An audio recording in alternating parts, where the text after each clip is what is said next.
Isin mo sana ang aking karumhan at patawarin mo ang aking kasalanan. Ako'y kaawaan ko, mahal kong Diyos, sang-ayon sa iyong kagandahang loob. Mga kasalanan ko'y iyong pawiin, ayon din sa iyong pag-ibig sa akin. Sa ngalan ng Ama, ng Anak at ng Espiritu Santo, Amen. sumainyo ang Panginoon. At sumaiyo rin. Mga kapatid, aminin natin ang ating mga kasalanan upang tayo maging marapat gumanap sa banal na pagdiriwang. Sinugong tagapagpagaling sa mga nagsisisi, Panginoon, kaawaan mo kami. Panginoon, kaawaan mo kami. Dumating na tagapag-anyayang mga makasalanan ay magsisi, Kristo, kaawaan mo kami. Kristo, kaawaan mo kami. Nakaluklok ka sa kanan ng Diyos Ama para ipamagitan kami. Panginoon, kaawaan mo kami. Panginoon, kaawaan mo kami. Kawan tayo ng makapangyarihan Diyos, patawarin tayo sa ating mga kasalanan at patnubayan tayo sa buhay na walang hanggan. Amen. Manalangin tayo.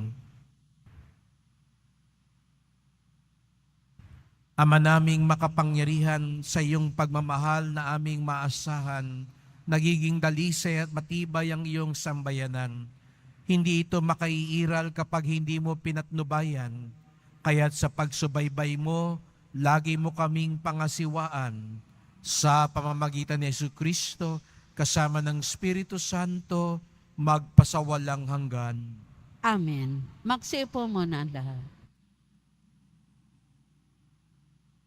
Pagbasa mula sa ikalawang aklat ng mga hari. Noong mga araw na iyon, sa Syria ay may isang pinuno ng hukbo na labis na kinalulugdan ng hari pagkat matapang siya, makapangyarihan at pinapatnubayan ng Panginoon.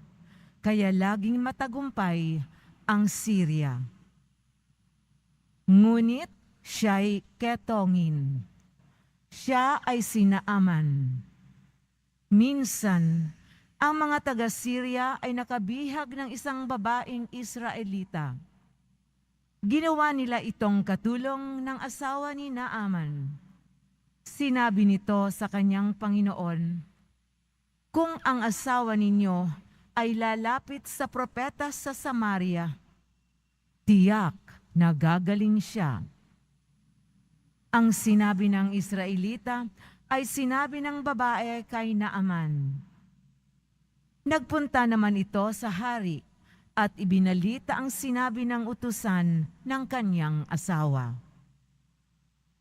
Sinabi naman ng hari, "Pumunta ka at padadalhan kita ng sulat sa hari ng Israel." At lumakad nga si Naaman. May dala siyang 30,000 putol na pilak, 6,000 pirasong ginto, at 10 magagarang kasuotan. Dala rin niya ang sulat para sa hari ng Israel. Anang sulat? "Mahal na Haring Horam, ang may dala nito ay si Naaman na aking lingkod. Ipinakikiusap kong pagalingin mo ang kanyang ketong." Nang mabasa ito ng hari ng Israel, ginahak niya ang kanyang kasuotan at sinabi, "Ako ba'y Diyos na maaring pumatay o bumuhay? Bakit sa akin niya pinapunta ang taong ito para pagalingin sa kanyang sakit?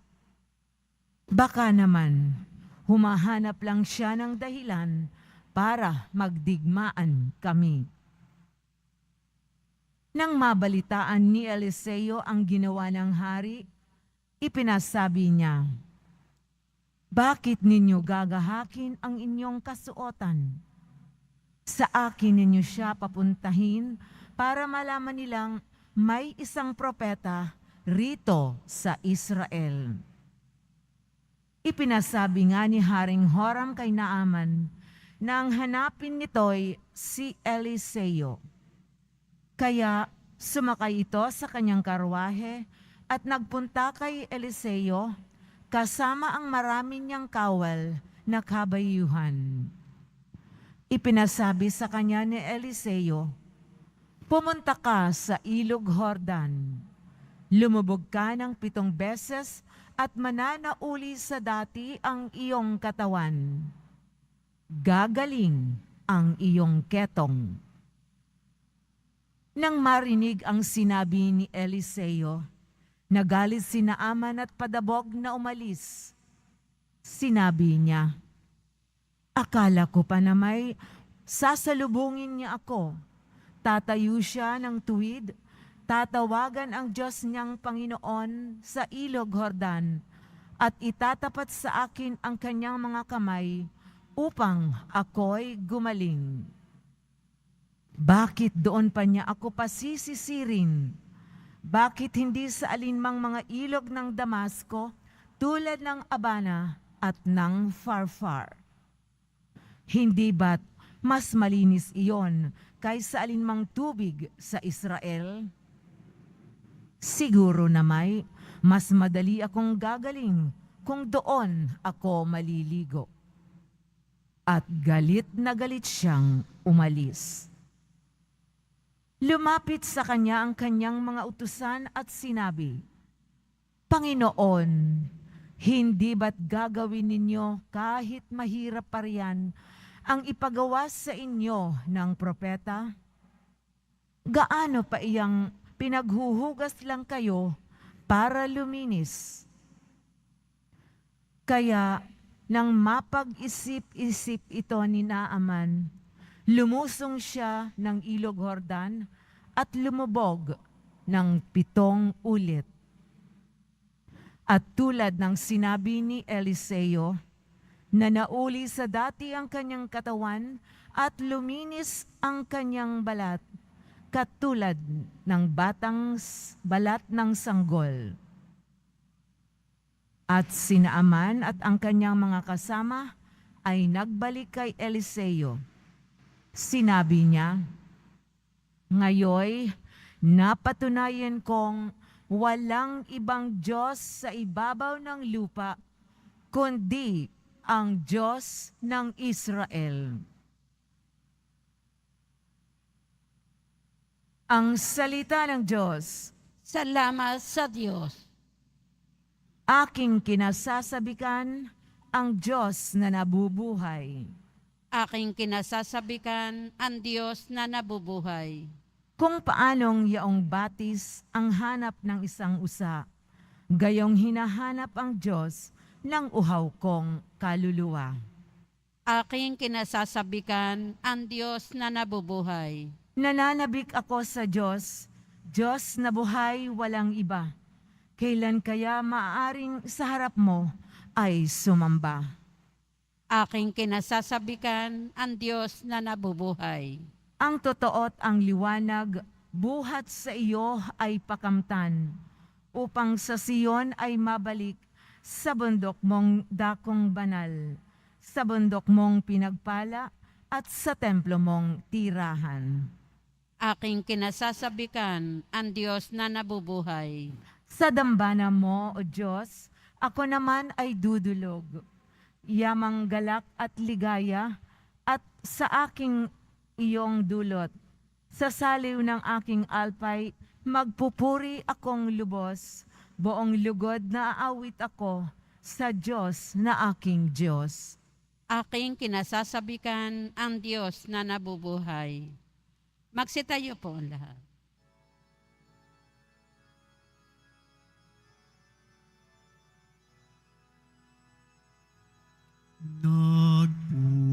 Nagpupuri kami sa'yo,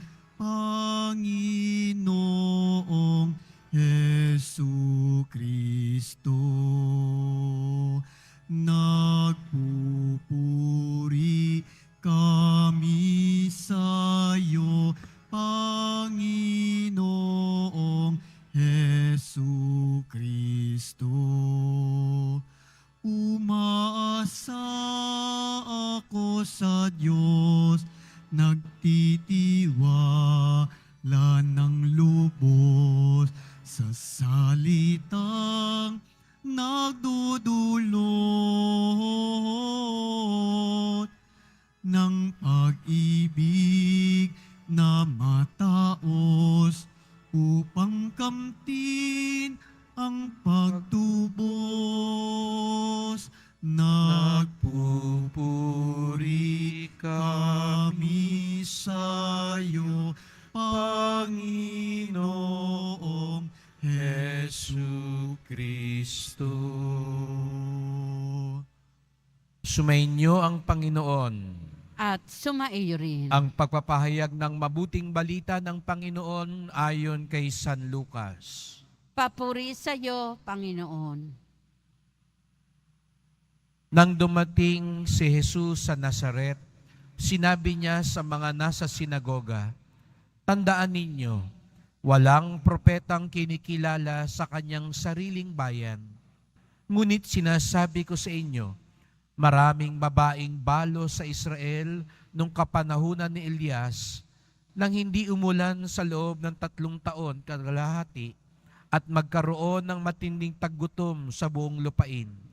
Subalit, hindi sa kanino man sa kanila pinapunta si Elias, kundi sa isang babaeng balo sa Sarepta, sa lupain ng Sidon.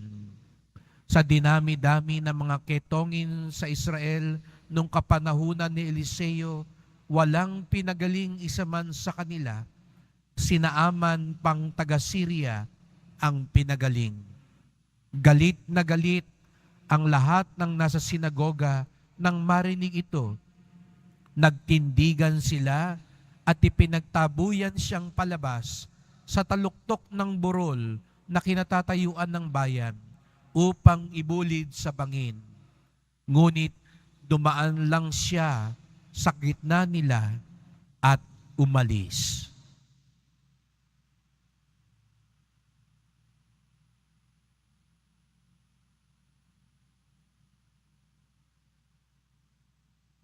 Ang mabuting balita ng ating kaligtasan. Pinupuri ka namin, Panginoong Heso Kristo. Magsiupo muna ang lahat. Magandang umaga po sa inyong lahat at maligayang pagdating sa tahanan ng ating mahal na pong Jesus Nazareno.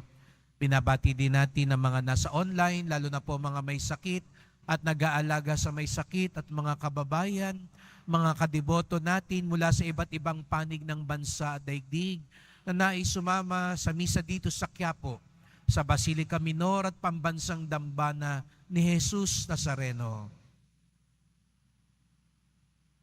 Umuwi si Jesus sa Nazaret.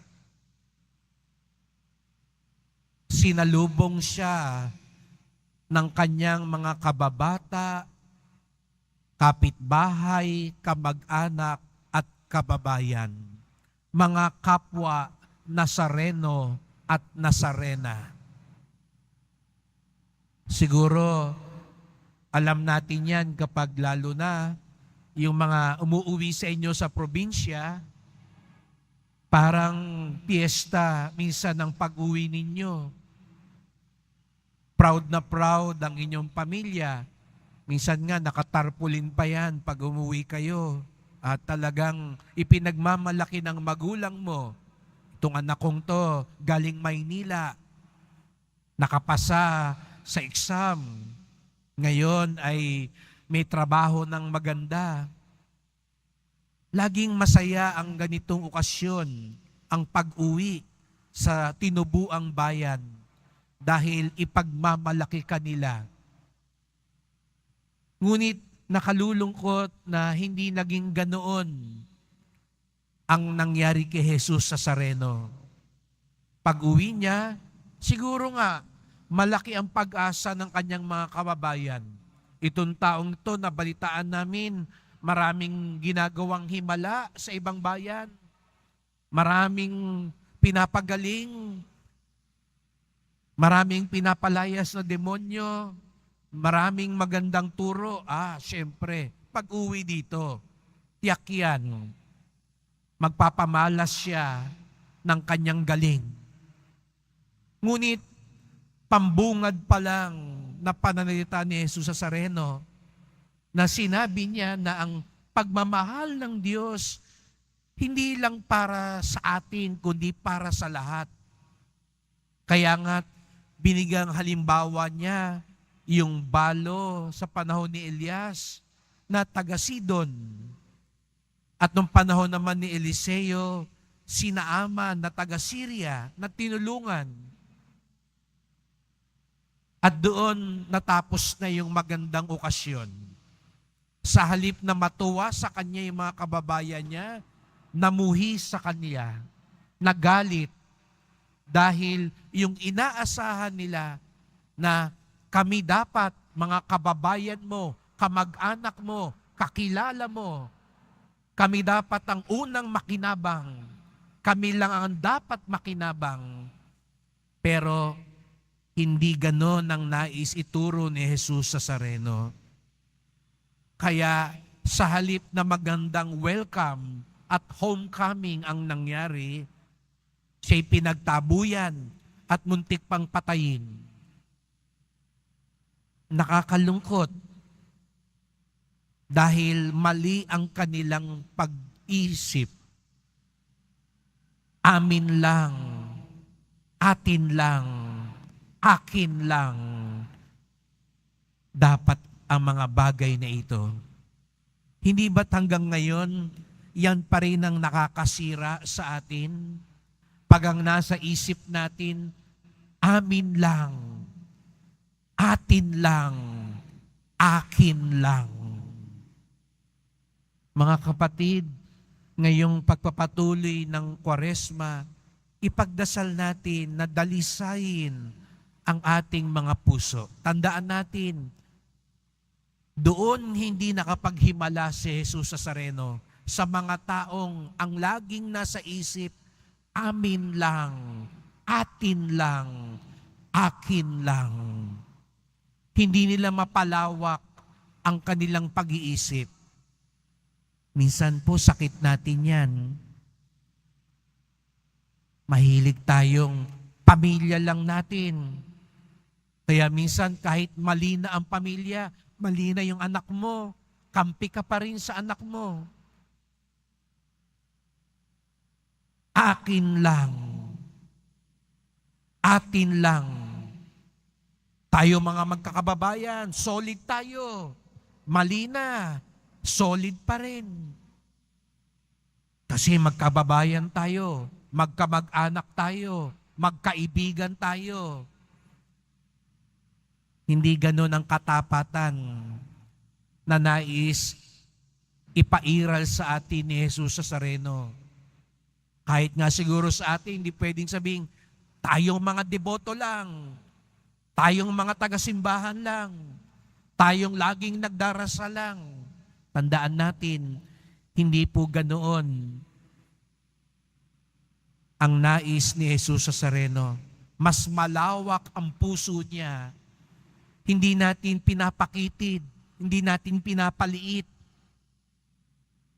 Bagkus dapat pinalalaki at pinalalawak natin. Hindi lang ang puso ng Nazareno, kundi ang puso ng isang deboto, tunay na sumusunod sa Nazareno. Kaya yung kanya-kanya, tayo-tayo, atin-atin, wala dapat yan sa isip at puso ng tunay na deboto. Pagpapakumbaba, pagiging bukas. Huwag natin isipin ano yung maghihiwalay, bagkus ano yung mag-uugnay sa atin. Kung gusto natin tunay na umiral ang himala ng mahal na pong Jesus Nazareno. Kaya't sa misang ito, ipagdasal natin ang bawat isa na matuto tayong magpakumbaba, lawakan ng ating isipan at puso upang katulad ni Jesus Nazareno, tayo din ay maging daluyan ng pagmamahal at pagkakaisa. Tulungan nawa niya tayong tibagin ang mga pader ng pagkakanya-kanya at sa halip, itaguyod ang mga tulay ng biyaya, himala at pagmamalasakit sa isa't isa. Magsitayo po ang lahat.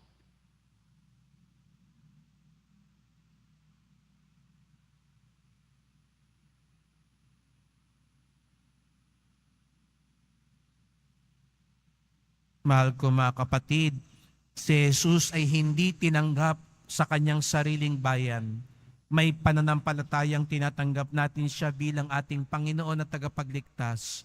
At ang ating tugon, Panginoon, tulungan mo kaming magmahal ng tulad ni Jesus. Panginoon, tulungan mo kaming magmahal ng tulad ni Jesus. Ang mga pinuno ng simbahan naway magpahayag ng salita ng Diyos ng may tapang at isabuhay ito ng may paninindigan. Manalangin tayo. Panginoon, tulungan mo kaming magmahal ng tulad ni Jesus. Ang mga magulang na Kristiyano naway maging malakas upang makasunod kay Kristo na siyang daan at ang katotohanan at ang buhay. Manalangin tayo. Panginoon, tulungan mo kaming magmahal ng tulad ni Jesus. Ang ating pagpapakasakit ngayong Kwaresma, naway gawin nating higit na bukas sa mapanligtas na pag-ibig ng Diyos. Manalangin tayo. Panginoon, tulungan mo kaming magmahal ng tulad ni Jesus. Ang mga may sakit na nahihirapan sa kanilang kalagayan, naway makita ang presensya ng Diyos sa kanilang buhay sa pamamagitan ng pangangalaga at malasakit ng kanilang pamilya. Manalangin tayo. Panginoon, tulungan mo kaming magmahal ng tulad ni Jesus. Ama naming makapangyarihan, sapagkat wala sa aming lumalapit kay Jesus kung hindi mo kami aakayin sa Kanya. Iniling namin ito sa ngalan ni Kristong aming Panginoon. Amen. Magsiupo muna ang lahat.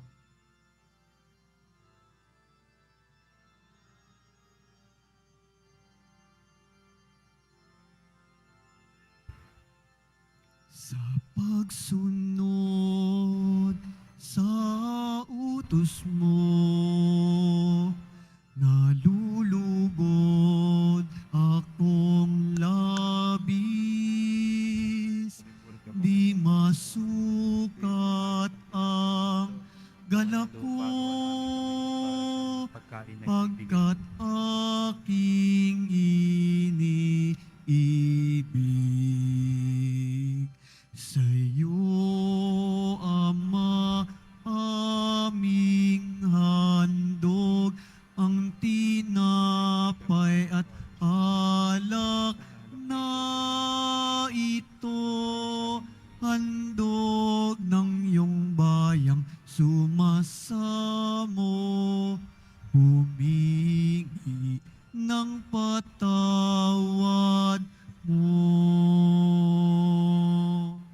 Magsitayo po ang lahat. Manalangin kayo mga kapatid upang ating paghahain ay kalugdan ng Diyos amang makapangyarihan. Tanggapin nawa ng Panginoon itong paghahain sa iyong mga kamay, sa kapurihan niya at karangalan, sa ating kapakinabangan at sa buong sambayanan niyang banal. Ama naming lumikha sa aming paglilingkod, sa paghahain ngayon ay lubusin mo sa aming pakikinabang sa dulot mong kaligtasan. Sa pamamagitan ni Jesucristo, kasama ng Espiritu Santo, magpasawalang hanggan. Amen. Sumainyo ang Panginoon. At sumaiyo rin. Itaas sa Diyos ang inyong puso at diwa. Itinaas na namin sa Panginoon. Pasalamatan natin ang Panginoong ating Diyos. Marapat na siya ay pasalamatan. Ama naming makapangyarihan, tunay ngang marapat na ikaw ay aming pasalamatan. Sa pamamagitan ni Jesucristo na aming Panginoon, minarapat mong ang pagtitiis para sa naghihirap ay maging tagapagpahiwatig ng pasasalamat. na aming inihain ngayon sa iyong hapag. Ang iyong anak ay ulirang tagabigay ng pagsasaluhan sa mga nagugutom at mga nauuhaw. Sa pagsunod namin sa giliw mong anak, ang pagkamawain mo'y aming ginaganap upang ang pag-iimbot ay mapawing lahat sa aming pagugali at gawaing binabalak. Kaya kaisa ng mga anghel nagsisiawit ng papuri sa iyo, nang walang humpay sa kalangitan, kami nagbubunyi sa iyong kadakilaan. Santo, Santo, Santo, Panginoon Diyos ng mga hukbo, napupuno ang langit at lupa ng kadakilaan mo, o sana sa kaitaasan. Pinagpala ang naparirito sa ngalan ng Panginoon, o sana sa kaitaasan.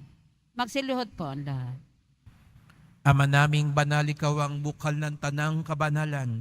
Kaya't sa pamamagitan ng iyong Espiritu, gawin mong banal ang mga kaloob na ito, upang para sa amin maging katawan at dugo ng aming Panginoong Hesu Kristo. Bago niya pinagtiis ang kusang loob na maging handog, hinawakan niya ang tinapay, pinasalamatan kanya, pinaghati-hati niya iyon, iniabot sa kanyang mga alagad at sinabi, "Tanggapin ninyong lahat ito't kanin. Ito ang aking katawan na ihahandog para sa inyo."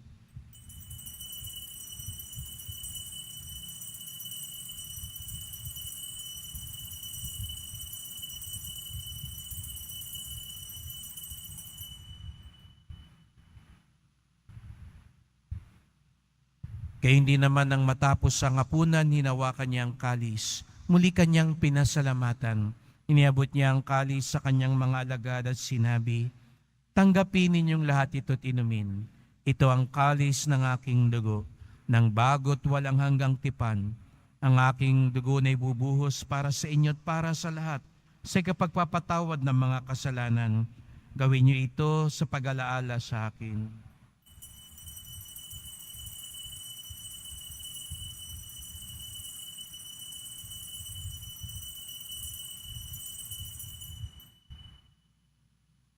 Magsitayo po ang lahat. Ipagbunyi natin ang misteryo ng pananampalataya. Si Kristo'y namatay, si Kristo'y nabuhay, si Kristo'y babalik sa wakas ng panahon. Ama, ginagawa namin ngayon ang pag-alaala sa pagkamatay at muling pagkabuhay ng iyong anak. Kaya tinalay namin sa iyo ang tinapay nagbibigay buhay at ang kalis na nagkakaloob ng kaligtasan. Kami nagpapasalamat dahil kami yung minarapat na tumayo sa harap mo para maglingkod sa iyo. Isinasamo namin kaming magsalo-salo sa katawan at dugo ni Kristo'y mabuklod sa pagkakaisa sa pamamagitan ng Espiritu Santo. Ama, lingapin mo ang iyong simbahang laganap sa buong daigdig. Puspusin mo kami sa pag-ibig kaysa ni Francisco naming Papa, ni Jose na aming Obispo at ng Tanang Kaparian. Alalahanin mo rin ang mga kapatid naming nahimlay na may pag-asang sila'y muling mabubuhay, gayon din ang lahat ng mga pumanaw. Kawan mo sila't patuloyin sa iyong kaliwanagan. Kawan mo pagindapating kaming lahat na makasalo sa iyong buhay na walang wakas, kaisa ng mahal na Birheng Maria, Ina ng Diyos, ng kabiyak niyang pusong si San Jose, ni San Juan Bautista at lahat ng mga banal na namuhay dito sa daigdig ng kalugod-lugod sa iyo. Maipagdiwang nawa namin ang pagpupuri sa ikararangal mo sa pamamagitan ng iyong anak na aming Panginoong Hesu Kristo. Sa pamamagitan ni Kristo, kasama niya at sa Kanya, ang lahat ng parangal at papuri ay sa iyo, Diyos Amang makapangyarihan, kasama ng Espiritu Santo, magpasawalang hanggan. Amen. Sama-sama tayong tumawag sa ating Ama sa langit. Ama namin, Sumasalangit ka, sambahin ang ngalan mo. Mapasa amin ang kaharian mo. Sundin ang loob mo dito sa lupa para nan sa langit. Bigyan mo kami ngayon ng aming kakanin sa araw-araw. At patawarin mo kami sa aming mga sala para ng pagpapatawad namin sa nakakasala sa amin. At huwag mo kaming ipahintulot sa tukso at iadya mo kami sa lahat ng masama. Hinihiling namin kami adya sa lahat ng masama, pagkalooban ng kapayapaan araw-araw, iligtas sa kasalanan, ilayo sa lahat ng kapahamakan, samantalang aming pinananabikan ang dakilang araw ng pagpapahayag ng tagapagligtas naming si Jesucristo. Sapagkat iyo ang kaharian at ang kapangyarihan at ang kapurihan magpakailanman. Amen. O Panginoong Jesucristo, sinabi mo sa iyong mga apostol at ngayon sinasabi mo sa amin lahat dito, kapayapaan ang iniiwang ko sa inyo, ang aking kapayapaan ay binibigay ko sa inyo. Tunghayan niyo pong aming pananampalataya, huwag pong aming mga kasalanan, at pagkalooban kami ng kapayapaan at pagkakaisa, ayon sa iyong kalooban, kasama ng Espiritu Santo, magpasawalang hanggan. Amen. Ang kapayapaan ng Panginoon ay laging sumainyo. At sumaiyo rin. Magbigayan tayo ng kapayapaan ni Kristo sa isa't isa. Kordero ng Diyos na nag-aalis ng mga kasalanan ng sanlibutan, maawa ka sa amin. Kordero ng Diyos na nag-aalis ng mga kasalanan ng sanlibutan, maawa ka sa amin. Kordero ng Diyos na nag-aalis ng mga kasalanan ng sanlibutan, ipagkaloob mo sa amin ang kapayapaan. Magsiluhod po ang lahat. Narito ang ating Panginoong Jesucristong nagbibigay lunas at lakas sa atin. Ang kordero ng Diyos nag-alis ng mga kasalanan ng sanlibutan, mapapalad ang inaanyayahan sa kanyang piging. Panginoon, hindi ako karapat-dapat na magpatuloy sa iyo, ngunit sa isang salita mo lamang ay gagaling na ako.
Ama naming mapagmahal, ang pagkasalo namin sa banal na pakikinabang ay magdulot nawa ng kadalisayan at magkaloob ng kapayapaan sa pamamagitan ni Jesucristo kasama ng Espiritu Santo magpasawalang hanggan. Amen. Salamat po sa pagpunta niyo sa Quiapo. Ingat po kayo sa pag-uwi. Salamat po sa mga naglingkod sa misa at sa inyong tulong sa simbahan, mga pamisa, love offerings, online donations, sa mga nagdadala po ng bigas, dilata, noodles, at iba pang pang-ayuda. Ang ating debosyon sa Poong Nazareno ay nagtuturo sa atin magmalasakit sa ating kapwa. Ang makitid ang isip ay hindi makatatagpo sa malawak na puso ng Diyos. Ang kanyang himala at biyaya ay para sa lahat. Sumainyo ang Panginoon. At sumaiyo rin. Mahal na pong Jesus Nazareno, niyayag mo sa pamamagitan ng krus ang walang maliw na pag-ibig ng Diyos sa sangkatauhan. Pakinggan mo ang kahilingan ng iyong angka na nagsusumamo sa iyo. Makamtanawa nilang iyong katugunan. at tanggapin ang kasagutan ng may utang na loob na tinatanaw. Basbasan din po ninyo ang dala nilang mga imahen at dasalan sa pamamagitan ng bendisyon na ito. Naway maala nila mga pangako sa binyag na ikaw ang kanilang ibigin at paglilingkuran bilang Panginoon magpasawalang hanggan. Amen. At pagpalain kayong lahat ng makapangyarihang Diyos, Ama at Anak at Espiritu Santo. Amen. Humayo kayong taglayang pag-ibig ng Poong Jesus Nazareno. Salamat sa Diyos.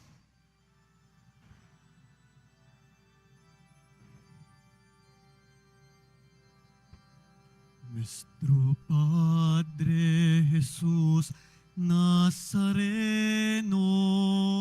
sinasamba ka namin. Pinipintuho ka namin. Aral mo ang aming buhay at kaligtasan. Nuestro Padre Jesús Nazareno, iligtas mo kami sa kasalanan. Ang krus mong kinamatayan ay sagisag ng aming kaligtasan. Nuestro Padre Jesús Nazareno, dinarangal ka namin. Nuestro Padre Jesús Nazareno, nilulwalhati ka namin. Nuestro Padre Jesús Nazareno, dinarangal ka namin. Nuestro Padre Jesús Nazareno, nilulwalhati ka namin.